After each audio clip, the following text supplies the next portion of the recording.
जिसके गले में पट्टा हो वो है पालतू, और पट्टा नहीं है तो कोई भी दे दाई दाई, उसे फालतू कहते हैं। भाई कोई पट्टे वाला कुत्ता शैतानी कर दे तो कुत्ता को नहीं मारा जाता, मालिक को ढूंढा जाता है। हाँ जी या ना जी बोलो। तो पालतू के लक्षण गले में पट्टा, फालतू के लक्षण कुछ भी नहीं। उसी प्रकार भक्त का लक्षण है, जिस भक्त के गले में माला होती है वो राम जी का पालतू होता है, और जिसके गले में माला नहीं होती है वो फालतू होता है। बोलो सीताराम, जोर से बोलो। एकांत वासौ लघु भोजनादौ मौनम निराशा करणावरोधा। तो शांत रहने के 6 उपाय क्या है? पहला उपाय एकांतवास, दूसरा उपाय कम भोजन, तीसरा उपाय मौन रहिए, ऐसी वाणी बोलिए मन काया पाखोए, औरों को शीतल करे आंखों शीतल। ऐसी मीठी वाणी बोलिए, प्रेम पूर्वक बोलिए। महाराज जी, हाँ जी, सीताराम जी, हाँ जी, नमस्कार जी, राम राम जी, राधे श्याम जी। कितना अच्छा संबोधन है? सीताराम कहो। कई लोग ऐसी वाणी बोलते हैं। एक बात और, शब्द संहारे बोलिए, शब्द के हाथ न पाओ, एक शब्द औषधि करे, एक शब्द करे घाव। ये जो 2 ग्राम की जीभ है ना, यही खतरनाक है। यही जीभ तुम्हें जूता पड़वा देगी, यही जीभ तुमको बढ़िया जो है सम्मान दिला देगी। तुम किसी को कहोगे सीताराम जी, सोई तुमको चाय मिलेगी, अच्छा भैया चाय पी लो, पानी पी लो, और तुम कहो काय बे, सोई दे लाल पड़ जाओ।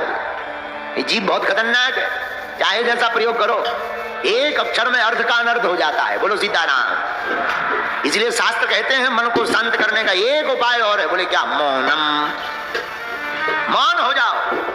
आपने देखा होगा बड़े बड़े महापुरुष कम बोलते हैं, वाणी बोलने से तेज छीन होता। महात्मा बैठे हैं, आपको ज्ञानी, महाराज जी आप तो सब ज्ञानी हो, हम तो बहुत नालायक आदमी हैं। एक जगह लिखा है, अत्यधिक बोलने से जिस प्रकार वीर क्षीण होने पर शरीर में कमजोरी आती है, वैसे ही बोलने से भी शरीर में कमजोरी आती है। हाँ? या फिर ज्यादा बोलो तो ज्यादा सुनो भी। हमारे गुरु जी का वाक्य है, पूज्यपाद जगतगुरु भगवान श्री तुलसी पीठिया, गुरु बनना है तो बढ़िया चेला बनो, बढ़िया बाप बनना है तो बढ़िया बेटा बनो। तो साधु कहते हैं 6 उपाय, एकांतवास, कम भोजन, मौन होना, और चौथा उपाय क्या? निराशा। किसी से आशा मत रखो, क्योंकि सबसे ज्यादा मन अशांत रहता है अपेक्षा रखने से। किसी से आशा रख ली, अमुक आदमी हमारा मकान बनवा देगा, अब मकान नहीं बनवाया, सोई दिमाग खराब, दिमाग में एकदम उलझन। इसलिए तो हमने कई बार कहा, आशा एक राम जी से, बाकी आशा छोड़ दे, नाता एक राम जी से, दूजा नाता तोड़ दे। आशा रखनी ही तो राम जी से रखो।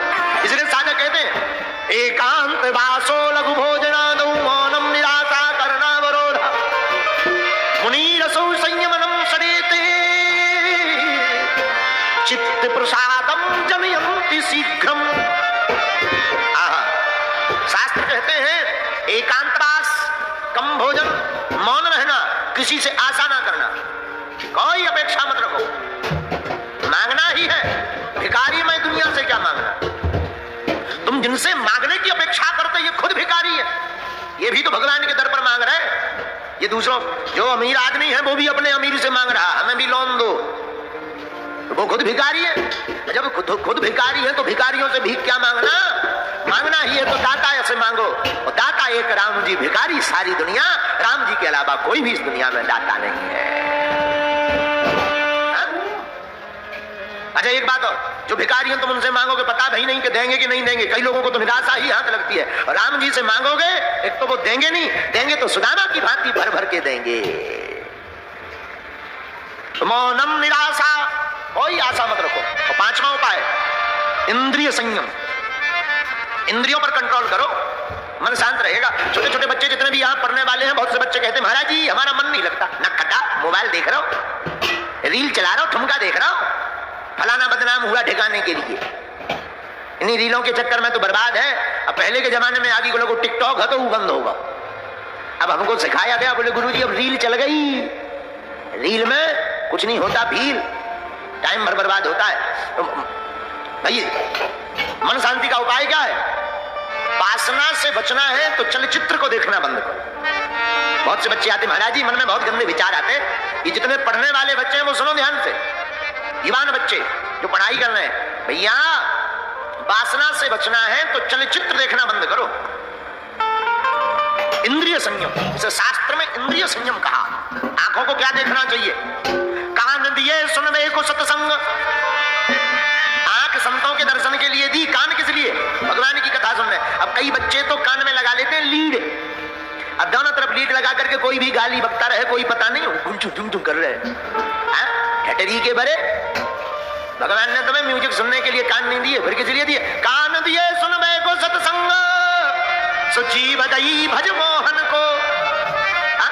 कान भगवान की कथा सुनने के लिए भगवान ने दिए, पर जीभ, ये जो जीभ है इसके चटकारे लेकर बढ़िया चाट पकौड़ी खाकर के चटकारे लेने के लिए नहीं दी, फिर किस लिए जीभ दी?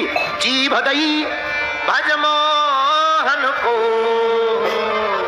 दान के काज दिए दो हाथ, ये जो हाथ है ना मोटरसाइकिल चलाने नहीं दिए, ना ना, दान के काज दिए दो हाथ, सुत पाँव दिए तीर्थ घूमन को। तो मन शांति का पांचवा उपाय है इंद्रिय संयम। आंखों से चलचित्र कम देखो, कानों से भगवान की कथा ज्यादा सुनो, हाथों से गुरु गोविंद के चरणों की सेवा करो। किसकी सेवा?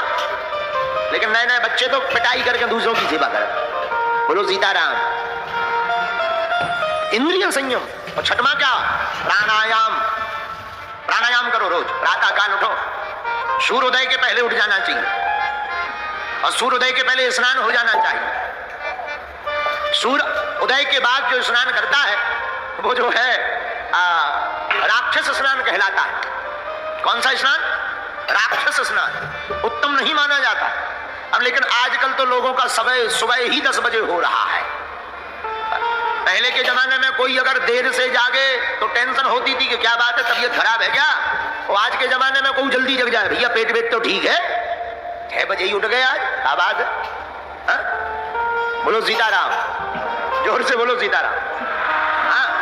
अब जो जमाना बड़ा, पहले प्रातः काल उठते थे तो कराग्रे वस्ते लक्ष्मी, कर मध्य तो सरस्वती, कर मूले तो गोविंदा, प्रभाते कर दर्शनम। प्रातः काल उठ करके माता पिता और बच्चे सब उठ करके बढ़िया हाथों को ऐसे मलते थे, कराग्रे वस्ते लक्ष्मी, ध्यान करते थे, हाथों को देखते थे, बढ़िया आंखों में लगाते थे, धरती माता को प्रणाम करते थे। रात काल उठ गई रघुनाथा, मात पिता गुरु ना वही माता। लेकिन आजकल के बच्चे और आजकल के व्यक्ति उठते हैं तो कराग्रे वस्ते लक्ष्मी, कर मध्य तु सरस्वती, कर मूले तो गोविंदा, प्रभाते चाय कप दर्शनम। हाँ, आजकल श्लोक का अर्थ ही बदल गया। प्रभाते कप दर्शनम, पड़े पड़े ही चाय बन गई, 2-2 बार ठंडी हो जाए, बस 5 मिनट हो, बस चाय बनाओ, भरा के खुलेंगे। धन्य है इंसान का जीवन।